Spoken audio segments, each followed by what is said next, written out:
Hello students, how are you all. I hope कि आप सब मस्त होंगे, घर पे पूरी तरह से स्वस्थ होंगे।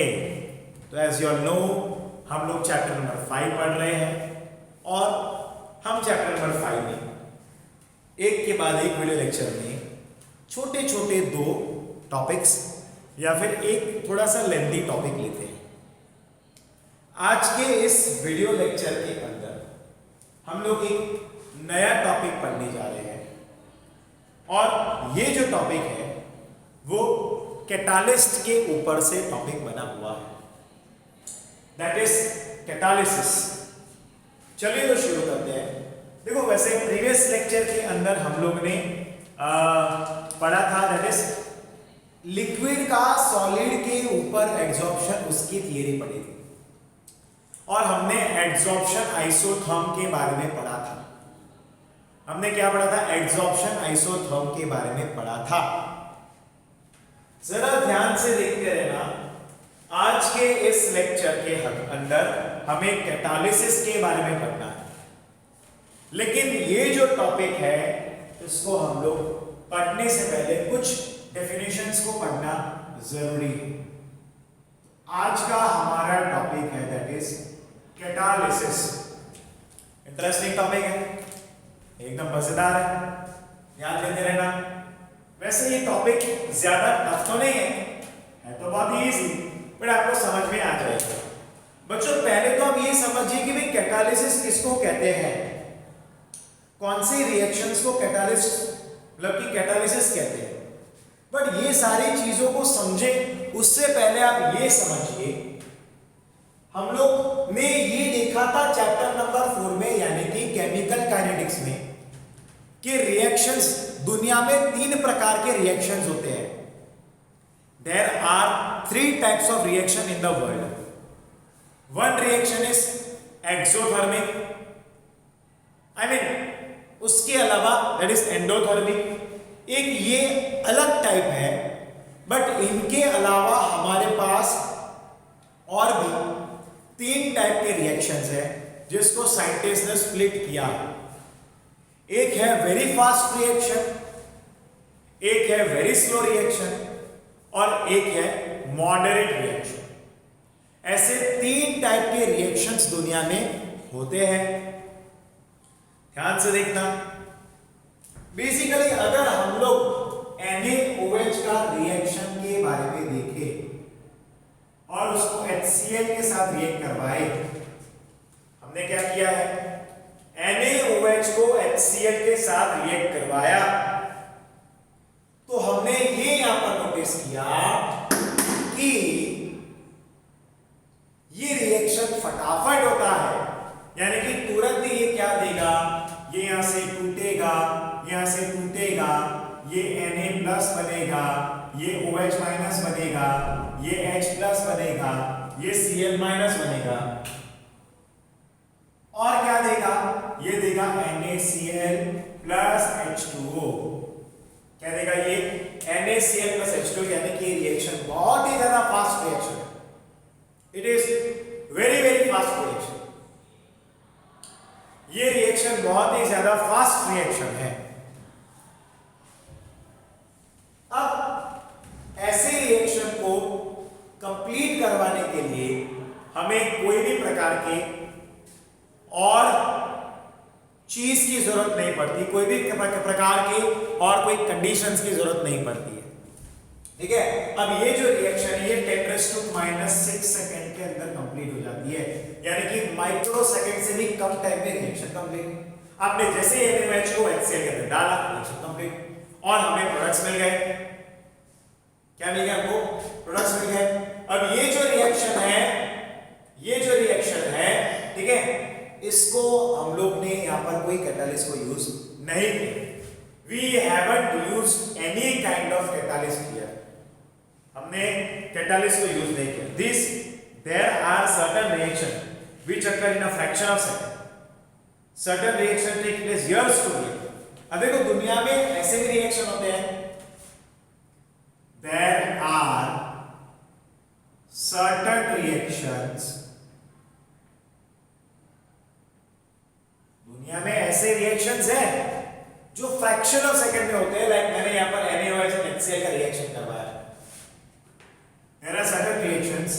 which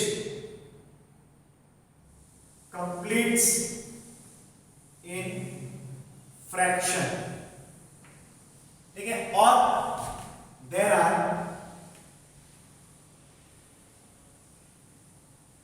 certain reactions which takes years. ऐसे भी कुछ रिएक्शन है जो years को रिएक्ट होने में सालों साल लग जाते हैं। बहुत सारे ऐसे रिएक्शन होते हैं, सालों साल लग जाते हैं रिएक्शन को कंप्लीट होने में, फुलफिल होने में। सुनते रहना, हम लोग क्या पढ़ रहे हैं? कैटालिसिस की थियरी को पढ़ रहे हैं। आज हम लोग उसका एक टाइप भी साथ में पढ़ लेंगे, चिंता मत लो, इंटरेस्टिंग टॉपिक है। अब यहां पर इस रिएक्शन की अगर हम लोग बात करें तो ये माइक्रोसेकंड में हुआ, और इसी तरह से एक और रिएक्शन भी हमारे पास है, लाइक AgNO3 प्लस HCl। क्या होगा? ये AgCl होगा और इसके व्हाइट प्रेसिपिटेट्स होंगे और हमें HNO3 मिलेगा। यानी कि जो भी मान लो कि भी टेस्ट ट्यूब में हम लोग इस रिएक्शन को कर रहे हैं और हमने AgNO3 प्लस या हमें क्या मिलेगा? व्हाइट कलर के AgCl के पीपीटीज मिलेंगे जो नीचे क्या होंगे? इकट्ठा हो जाएंगे। ठीक है, अब ये भी रिएक्शन माइक्रोसेकंड में, यानी कि फटाफट होने वाला रिएक्शन, करेक्ट? ये भी रिएक्शन कैसा है? फटाफट होने वाला है।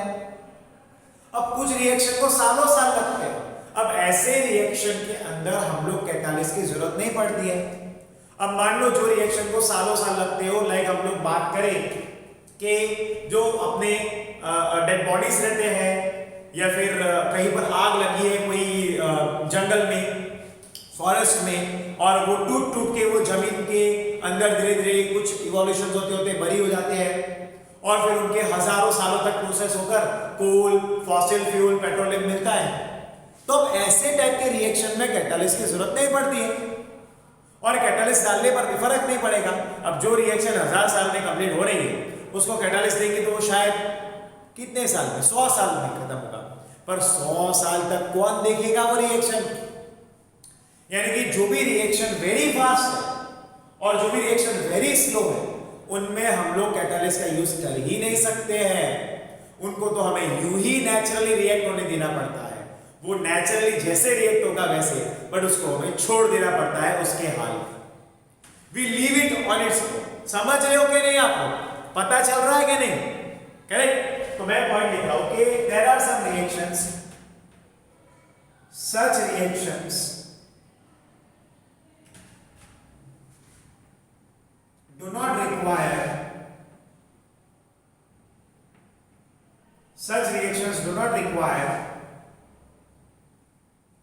to add catalyst। अब जो फटाफट रिएक्ट हो रहा है उसको भी कैटालिस्ट की जरूरत नहीं है, और जो रिएक्ट ही नहीं हो रहा है, हजारों साल के बाद हो रहा है, लाखों साल के बाद हो रहा है, या कोई 1 साल 2 साल 3 साल के बाद हो रहा है, अब उसमें क्या मतलब है अगर हम कैटालिस्ट डालें भी तो? समझेंगे नहीं? हम लोग कैटालिस्ट का यूज कहां पर करते हैं? तो हम लोग कैटालिस्ट का यूज वहां पर करते हैं जहां पर हम लोग का रिएक्शन मॉडरेट हो। जहां पर रिएक्शन मॉडरेट हो, हम लोग वहीं पर क्या करते हैं? कैटालिस्ट का यूज करते हैं। क्या करते हैं? कैटालिस्ट का यूज करते हैं। यहां पर ध्यान देना, तो हम लोग कैटालिस्ट का यूज वहां पर करते हैं जहां पर रिएक्शन का रेट मॉडरेट हो। ठीक है, चलिए एक एग्जांपल लेकर समझते हैं। लाइक हमारे पास है 2KClO3, ठीक है, एंड उसको हमने हीट किया, थोड़ा सा हीट किया, तो हमें मिला ये सॉलिड फॉर्म में 2KCl सॉलिड फॉर्म में, एंड हमें मिला है 3O2 गैसियस फॉर्म में। अब जरा ध्यान से देखना, अब होता ऐसा है कि ये रिएक्शन में ऑक्सीजन का फॉर्मेशन होता है और ये ऑक्सीजन को एक्सट्रैक्ट करके कई जगहों पर काम आता है। अब बेसिकली अगर इस रिएक्शन को हम इस तरह से नेचुरली होने देंगे तो it takes 4 hours. It takes 4 hours to complete when it proceeds by above mentioned way। अगर इस रिएक्शन को हमने ऐसे ही छोड़ दिया और हीट ही दिया है, कैटालिस्ट नहीं डाला है, तो इस रिएक्शन को 4 घंटे होते हैं कंप्लीट होने में। It takes around 4 hours to get complete. ठीक है, इसको 4 आवर्स लग जाते हैं रिएक्शन को कंप्लीट होने में। ओके, लेकिन अगर इसी के अंदर कैटालिस्ट डाल दिया जाए और वो भी मैंगनीज डाइऑक्साइड डाल दिया जाए MnO2, तो यही रिएक्शन 15 मिनट में खत्म हो जाएगा। अब आप सोचिए किसी व्यक्ति को ऑक्सीजन चाहिए, कोई बेचारा कोरोना का पेशेंट हो गया, उसको अचानक से लाए हैं और ऑक्सीजन की जरूरत है, तो क्या हम लोग 4 घंटे वेट करेंगे कि भाई ये रिएक्शन करे और 4 घंटे बाद ऑक्सीजन मिलेगा, फिर उसको कलेक्ट करेंगे, फिर उस व्यक्ति को देंगे, तब जाके उसके लंग्स तक ऑक्सीजन पहुंचेगा और वो बचेगा? तो क्या 4 आवर्स तक वो सर्वाइव कर पाएगा प्रैक्टिकली स्पीकिंग? क्या ये प्रैक्टिकली उसके लिए पॉसिबल है? नहीं पॉसिबल है ना। वो तो बेचारा परेशान है, वो तो अपने आप को संभाल ही नहीं पा रहा, तभी तो वो हॉस्पिटल में आया है। तो इसकी जगह पर हमें ऐसी टेक्निक ढूंढनी पड़ती है जिससे अपना रिएक्शन फटाफट हो। तो क्या करते हैं हम, इसी के अंदर हीट एनर्जी के साथ अगर मैंगनीज डाइऑक्साइड देते हैं तो ये रिएक्शन 15 मिनट में खत्म होगा। यानी कि within 15 minutes of time we will get oxygen from this reaction. आप समझे? हालांकि हॉस्पिटल में ये रिएक्शन करके ऑक्सीजन को नहीं ऑब्टेन करते हैं, हॉस्पिटल्स में तो ऑक्सीजन सिलेंडर होते ही है, बट मैं आपको एग्जांपल दे रहा हूं यहाँ पर। तो यहाँ पर क्या होता है, यही रिएक्शन के अंदर अगर हमने कैटालिस्ट डाला, if we added catalyst in this reaction, if we added catalyst in this reaction,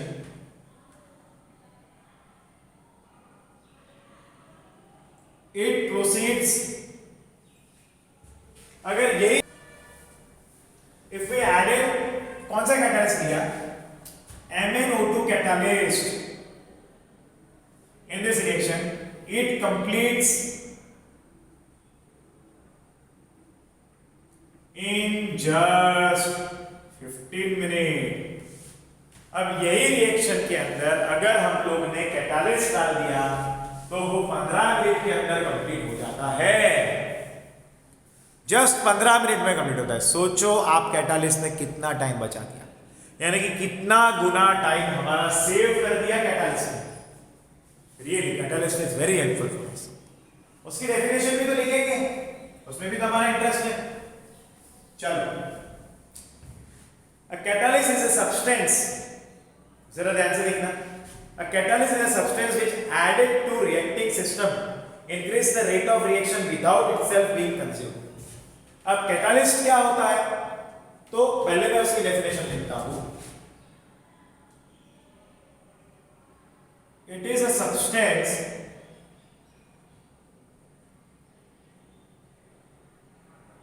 when added, it is a substance when added to the reaction system। जरा ध्यान से समझते रहना, है तो टॉपिक बहुत ही इंटरेस्टिंग और इजी है, बट मजेदार है। It is a substance when added to reaction system, it is a substance when added to reaction system, it increases rate of reaction, ROR को वो इंक्रीज करता है, पर वो खुद कंज्यूम नहीं होता, without being consumed in the reaction. वो खुद कंज्यूम नहीं होता, बट वो रिएक्शन की रेट को बढ़ाता है। फॉर एन एग्जाम्पल, अगर आप कोई थियरी को पढ़ने बैठे, अब वो चैप्टर ना ही स्कूल में चला है और ना ही आपने कहीं और सोर्स से पढ़ा, बट आप डायरेक्टली कोई भी चैप्टर को उठाया और उसका टॉपिक पढ़ने की कोशिश करोगे तो आपको क्या होगा, क्वेरी टाइप फील होगा। सही है कि नहीं? आपको ऐसा लगेगा कि भाई कुछ समझ में नहीं आ रहा, टप्पा ही पढ़ रहा, सारा थियरी में क्या दिया है, चैप्टर बोरिंग है, टॉपिक बोरिंग है, सब्जेक्ट बोरिंग है, ये आपको फील होगा। लेकिन अगर उसी की जगह पर आपको कोई टीचर एक्सप्लेन कर ले तो आपको कैसा होगा, अरे वाह कितना इजी है। वही जगह पर केमिस्ट्री का अगर कोई टॉपिक है और वो मैंने आपको एक्सप्लेन कर दिया तो आप बोलोगे अरे वाह समझ में आ गया, ऐसे ही बोल रहा हूं। बट ये तो है, कोई भी टीचर के पास आपने अगर सीख लिया, सिर्फ मेरी बात नहीं है, मैं सबकी बात कर रहा हूं, तो आपने कोई भी केमिस्ट्री टीचर के पास अगर वो केमिस्ट्री का टॉपिक है और आपने उसको पढ़ लिया, प्रिपेयर कर लिया, तो आपको कैसा लगेगा, अरे वाह मजा आ गया, मजा आ गया कि तो वहां पर टीचर ने क्या काम किया, तो टीचर ने खुद का फायदा कुछ नहीं किया, उसने आपको जो करना था, सीखना था, वो आपको सिखा कर गए। यानी कि वहां पर टीचर ने कैटालिस्ट का काम किया। क्या काम किया? कैटालिस्ट का काम किया। सेम में आपने देखे होंगे निंजा बाइक, हायाबुसा बाइक, महंगे महंगे जो स्पोर्ट्स बाइक आते हैं फास्ट एंड फ्यूरियस मूवी में और धूम मूवी में, बहुत धूम मचाते हैं वो लोग। तो वहां पर अगर वो लोग नाइट्रोजन सिलेंडर लगाते हैं और फिर उसको वो स्विच दबाते तो एकदम से बाइक स्पीड पकड़ता है। तो नाइट्रोजन सिलेंडर ने वहां पर क्या किया, स्पीड को बढ़ाया। सेम में रिएक्शन कैटालिस्ट क्या करता है, रिएक्शन की स्पीड को बढ़ाता है। और मैंने आपको सिखाया है वो क्या करता है, अल्टरनेट पाथ क्रिएट करता है। याद आया? याद आया? हम लोग ने चैप्टर नंबर 4 में पढ़ा था उसके बारे में। वो अल्टरनेट पाथ क्रिएट करता है, याद है ना? करेक्ट है ना? और हमें जल्दी जल्दी से प्रोडक्ट देता है, करेक्ट, कम टाइम। और ऐसे reaction, the phenomena of increasing the rate of reaction with the help of catalyst is known as catalysis. ऐसी रिएक्शन जिसमें हम रिएक्शन की रेट को बढ़ाते हैं कैटालिस्ट डाल के, उनको हम लोग बोलते हैं कैटालिसिस। अब हम उसके नाम पे आए, बराबर के नहीं? समझे? द फिनोमेना ऑफ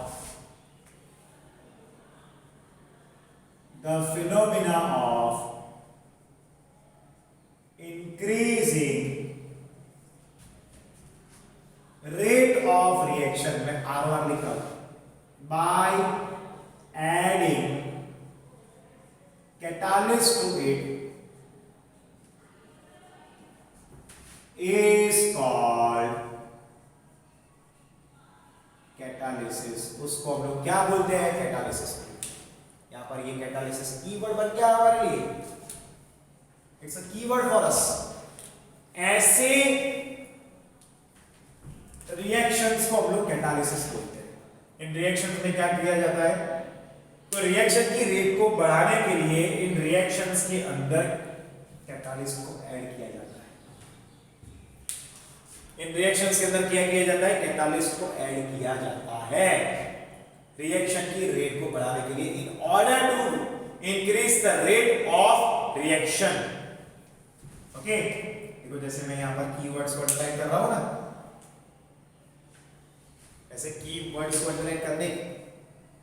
अब इसकी भी टाइप्स रहते हैं, types of catalysis, types of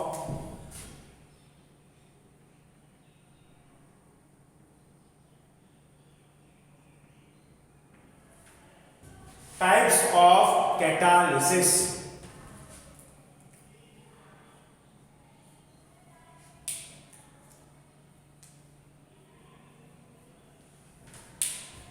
तो इसके टाइप्स क्या है? Depending upon the phase of catalyst reactions mixture. Okay, अब ये टाइप किस पे डिपेंड होता है? इट डिपेंड्स अपॉन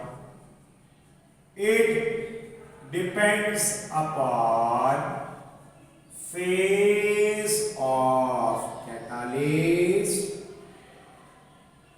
react, मतलब फिर क्या होता है, रिएक्शन मिक्सचर्स जो भी है, प्रोडक्ट है, रिएक्टेंट है, इन सारों चीजों पे वो डिपेंड रहता है। यानी कि कैटालिसिस कौन से टाइप का है, कैटालिसिस कौन से टाइप का है वो डिपेंड करता है कैटालिस्ट और रिएक्शन के जो भी मिक्सचर्स अंदर रिएजेंट यूज हुए या फिर जो बने हैं उनके फेज के ऊपर डिपेंड होगा, उनके स्टेट के ऊपर डिपेंड होगा।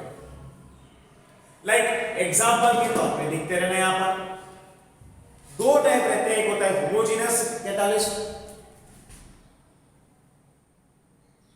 एक होता है होमोजेनस कैटालिस्ट एंड दूसरा होता है heterogeneous catalyst.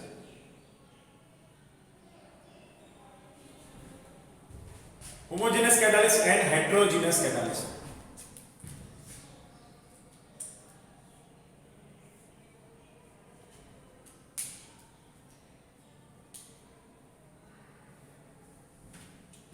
Okay, homogeneous catalyst and heterogeneous catalysis. ठीक है, जरा ध्यान से देखना। A catalyst which exists the same phase as the reactant is called homogeneous। एक ऐसा catalyst, the catalyst with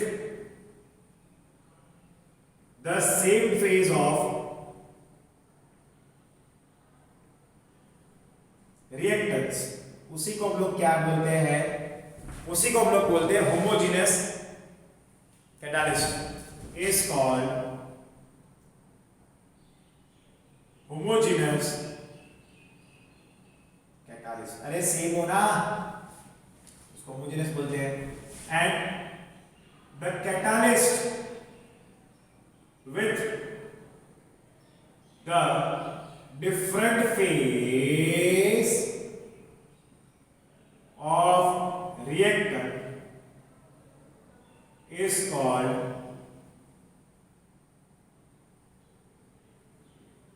heterogeneous catalyst। Okay, उसको क्या बोलते हैं, हेट्रोजीनियस कैटालिस्ट बोलते हैं। हेट्रोजीनियस कैटालिस्ट क्या बोलेंगे, हेट्रोजीनियस कैटालिस्ट। तो जो कैटालिस्ट का फेज रिएक्टेंट के फेज का हो, वही फेज का हो, उसको हम लोग होमोजेनस बोलते हैं। और अगर रिएक्टेंट के फेज से अलग होगा तो उसको हम लोग बोलते हैं हेट्रोजेनस कैटालिस्ट। ठीक है बच्चों, तो ये कैटालिसिस के दो टाइप हो गए।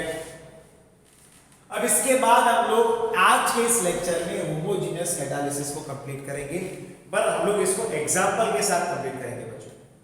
We will complete it with example. मैं 4 एग्जांपल लेकर इस टॉपिक को कंप्लीट करवाऊंगा। I will take 4 examples to complete this topic. क्या इधर तक सबको क्लियर है, क्लैरिटी है, हाँ या ना? एक बार इसका स्क्रीनशॉट ले लो, नोट्स बनाओ। ठीक है, मैं 1 मिनट तक वीडियो को और चलाता हूं, आराम से लिखो।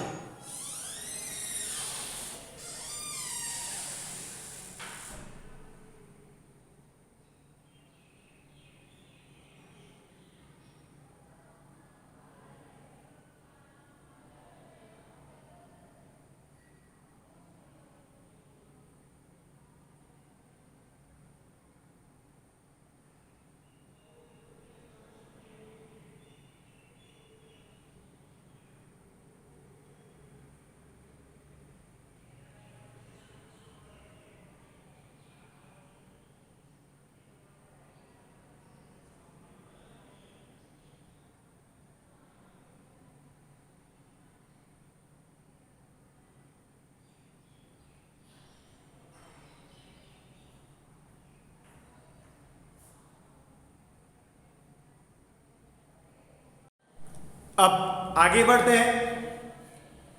हम लोग ने यहां पर होमोजेनस की शुरुआत करेंगे आज के इस लेक्चर में। तो आई होप कि आप लोगों ने इसका स्क्रीनशॉट तो ले लिया होगा।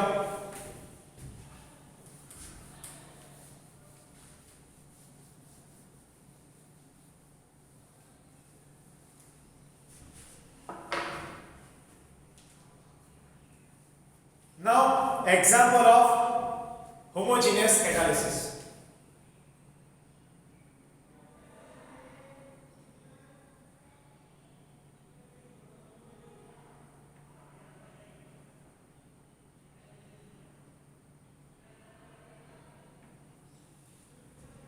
Example of homogeneous catalysis, like homogeneous यानी कि सबका फेज सेम हो, ठीक है।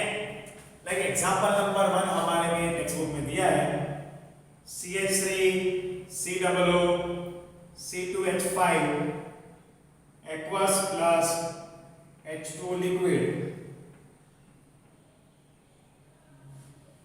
क्या मिलेगा CH3 COOH plus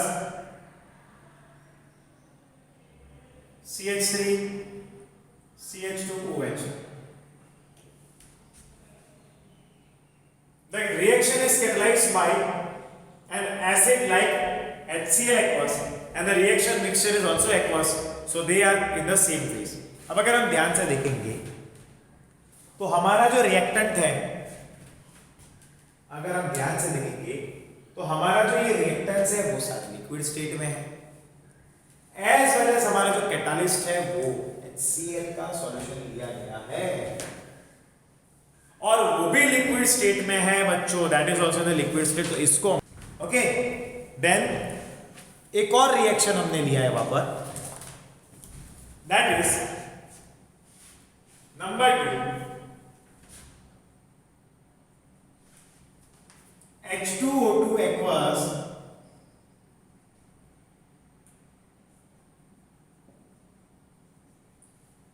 I minus के प्रेजेंस में एक्वस सॉल्यूशन में, यहां पर क्या मिलेगा H2O liquid plus half O2 gases. अब यहां पर अगर हम देखें तो H2O2 and I are in the same aqueous solution phase. Here H2O2 and I minus are in same aqueous phase, ये सारे लिक्विड फेज में है, तो ये भी होमोजेनियस कैटालिसिस में आएगा। थर्ड एग्जांपल लेते हैं, SO2 गैसियस फॉर्म में है, हाफ O2 के साथ रिएक्ट करवाया, क्या मिलेगा NO गैस के प्रेजेंस में किया है, या फिर आप ले सकते हो यहाँ पर NO2 गैस। अब आप खुद से जज करिए, SO2 भी गैस है, O2 भी गैस है, यहाँ पर यूज होने वाला जो रिएक्टेंट है वो भी गैस है, ठीक है, ये सारे सेम फेज में SO2 O2 and NO और NO2 और yes, तो all are in same phase।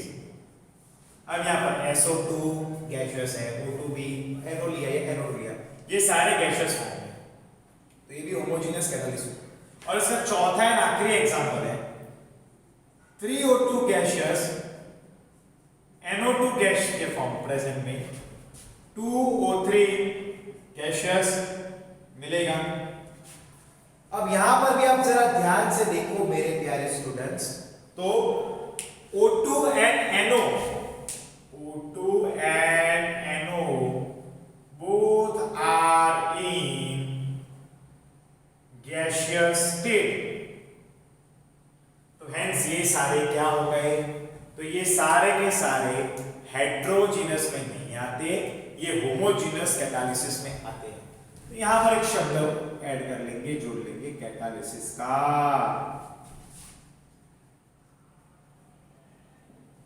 हमने एक शब्द को यहां पर जोड़ लिया, दैट इज कैटालिसिस, ठीक है।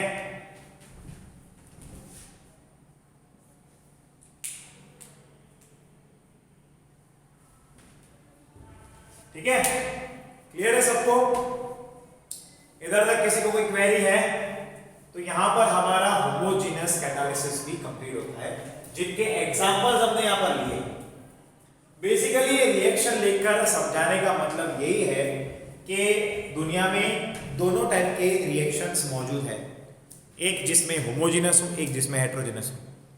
होमोजेनियस यानी कि जिनके रिएक्टेंट्स एंड जिनके कैटालिस्ट दोनों सेम फेज में हो, एंड हेट्रोजेनियस यानी कि जिनके रिएक्टेंट्स एंड कैटालिस्ट अलग अलग फेज में, फेज सेम ना हो, उनको हम लोग हेट्रोजेनियस कहते हैं।